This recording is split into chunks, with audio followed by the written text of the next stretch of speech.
मैत्रिणींनो, तुम्ही सुद्धा असेच करता का? इनरवेअर म्हणजे अंडरगार्मेंटची खरेदी करत असताना ऑकवर्ड फील करता आणि रॉंग साईज घेऊन जाता. रॉंग साईज घेऊन गेल्यामुळे एकतर ती ब्रा जास्त सैल होते किंवा जास्त टाईट होते.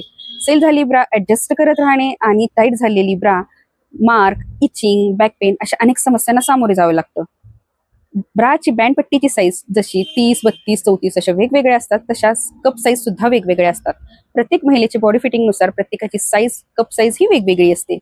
डेली यूजसाठी ब्रा कोणती वापरावी, फुल कव्हरेज ब्रा कशी ओळखावी, साईज कशी चेक करावी, अशा अनेक प्रॉब्लेम्स असतात आणि ह्या प्रॉब्लेमचे सोल्युशन देणे, योग्य ते गायडन्स देणे आणि त्यांना परफेक्ट फिटिंगची ब्रा कशी देणे याकडे आम्ही प्रयत्न करत असतो. परफेक्ट फिटिंग म्हणजेच आपला कम्फर्ट आहे, म्हणजेच आपला कॉन्फिडन्स देखील आहे. तुम्हाला याबद्दलची म्हणजेच परफेक्ट ब्रा कशी घ्यावी, साईज कशी काढावी याबद्दलची माहिती हवी असेल तर आपल्या पेजला फॉलो करा आणि कमेंट करा येस, आणि ही रील आपल्या मैत्रिणींना शेअर करा, आपल्या बहिणींना शेअर करा, कारण त्यांनाही गरज आहे परफेक्ट फिटिंग म्हणजेच कम्फर्ट आणि म्हणजेच आपला कॉन्फिडन्सची.